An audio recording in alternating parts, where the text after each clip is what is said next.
Assalamualaikum warahmatullahi wabarakatuh. Apa kabar anak soleh dan soleha? Semoga dalam keadaan sehat ya. Semoga Allah Subhanahu wa Ta'ala senantiasa memberikan kita kesehatan dimanapun kita berada. Baiklah, kembali lagi bersama Bapak dalam channel Yudi Anhari. Terima kasih yang sudah subscribe. Bagi yang belum, ayo buruan klik tombol subscribe sekarang juga. Baiklah anak Bapak yang soleh dan soleha, pada video kali ini Bapak akan melanjutkan materi kita, yaitu tentang kisah Nabi Yahya alaihissalam. Namun sebelum itu, kita berdoa dulu kepada Allah Subhanahu wa Ta'ala agar diberikan ilmu yang bermanfaat dan diberikan pemahaman yang baik. Berdoa sebelum belajar. Bismillahirrahmanirrahim.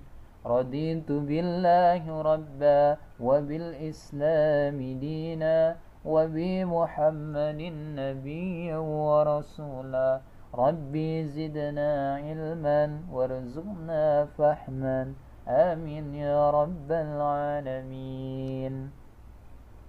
Baiklah anak Bapak yang soleh dan soleha, kita mulai pembelajaran ini dengan sama-sama melafazkan basmalah. Bismillahirrahmanirrahim.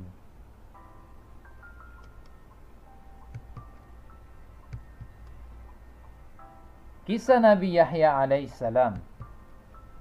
Nabi Yahya alaihissalam adalah putra tunggal dari Nabi Zakaria alaihissalam yang lahir pada 7 tahun sebelum Masehi. Semenjak kecil, Nabi Yahya alaihissalam sudah terkenal kecerdasan dan kemuliaannya. Ia tumbuh menjadi anak yang soleh dan telah mendapatkan hikmah atau pengetahuan yang mendalam. Nabi Zakaria alaihissalam mengajarinya tentang isi kitab Taurat dan Zabur. Beliau juga dikenal dan terkenal dengan akhlaknya yang terpuji. Pada tahun 27 Masehi atau ketika berusia 34 tahun, Allah mengangkat Yahya menjadi seorang rasul. Tugas utamanya adalah membantu ayahnya untuk menyampaikan ajaran Allah kepada Bani Israel.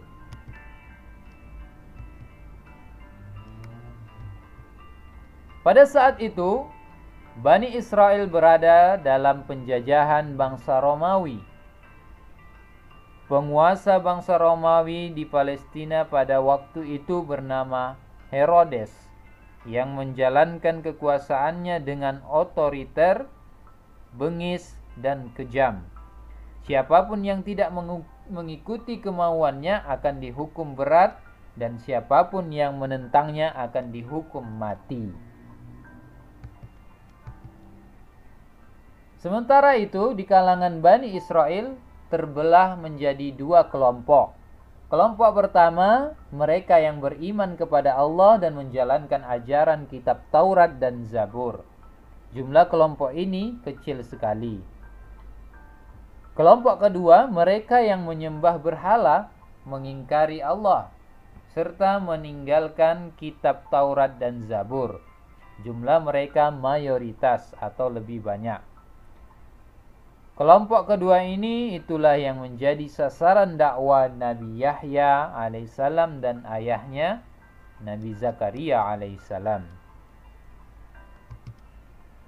Nabi Yahya alaihissalam menentang Herodes. Suatu ketika terdengar kabar bahwa Herodes akan melaksanakan perkawinan dengan anak tirinya yang bernama Herodia.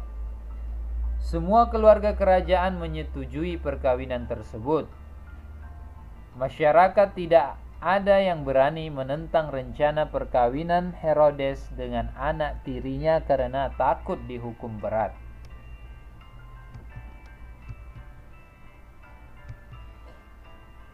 Mendengar rencana Herodes tersebut, Nabi Yahya alaihissalam mengeluarkan fatwa yang melarang perkawinan seorang ayah dengan anak tirinya. Herodes murka mendengarkan fatwa Nabi Yahya alaihissalam ia bermaksud menangkap Nabi Yahya alaihissalam dan menjatuhkan hukuman yang berat atas sikapnya tersebut.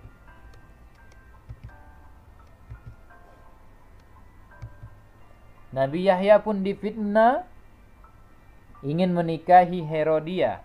Fitnah tersebut tersebar di seluruh penjuru Palestina. Herodes pun menyuruh tentaranya untuk menangkap dan membunuh Nabi Yahya alaihissalam. Para prajurit Romawi berhasil menemukan Yahya alaihissalam sedang melaksanakan sholat, kemudian beliau dibunuh.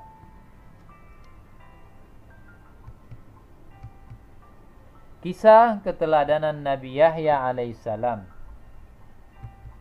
Yang pertama, berani memberantas kemungkaran. Nabi Yahya alaihissalam mengancam tindakan kemungkaran dengan tegas.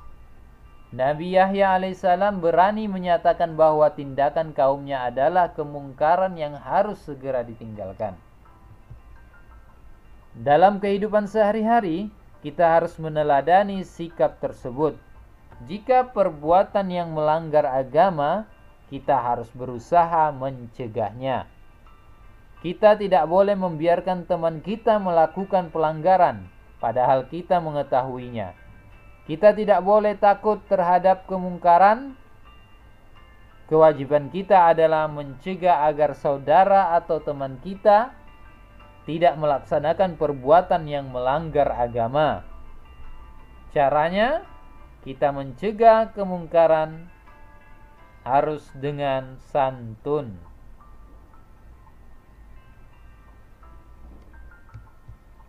Yang kedua, tidak takut terhadap ancaman. Keberanian Nabi Yahya alaihissalam juga disertai dengan tidak takut terhadap ancaman. Nabi Yahya alaihissalam hanya takut kepada Allah dan tidak takut kepada manusia. Kepada penguasa Romawi yang kejam pun, Nabi Yahya tidak takut. Demikian halnya ketika Herodes mengancam akan membunuhnya jika Nabi Yahya alaihissalam tidak mengikuti kemauannya. Beliau pun tidak takut sedikit pun. Sikap Nabi Yahya alaihissalam ini harus menguatkan keimanan kita kepada Allah. Hanya Allah lah yang wajib disembah dan hanya kepada Allah lah kita merasa takut. Kita harus takut jika Allah tidak melindungi kita dan tidak meridhoi kita. Oleh karena itu, kita harus rajin beribadah agar Allah menjaga dan menyayangi kita. Kepada siapapun yang melakukan kemungkaran, kita tidak boleh takut. Semua manusia sama derajatnya di sisi Allah, hanya orang yang bertakwalah yang memiliki derajat yang tinggi. Baiklah anak bapak yang soleh dan soleha, demikianlah video ini. Terima kasih atas segala perhatian. Mohon maaf atas segala kekurangan. Semoga dengan video ini dapat membantu anak-anak bapak belajar di rumah. Kemudian jangan lupa dibaca bukunya agar bisa lebih menguasai materi tentang kisah Nabi Yahya alaihissalam. Dan tugasnya, silahkan ceritakan kembali kisah Nabi Yahya alaihissalam. Nanti kirimkan rekaman atau videonya kepada Bapak.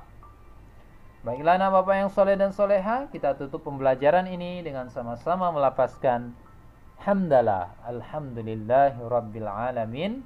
Pesan Bapak, terus semangat dalam belajar, jaga kesehatan, dan selalu memohon kepada Allah Subhanahu wa Ta'ala agar Allah segera mengangkat virus ini, agar kita bisa kembali belajar seperti biasa di sekolah. Amin ya rabbal alamin. Baiklah Bapak tutup. Assalamualaikum warahmatullahi wabarakatuh.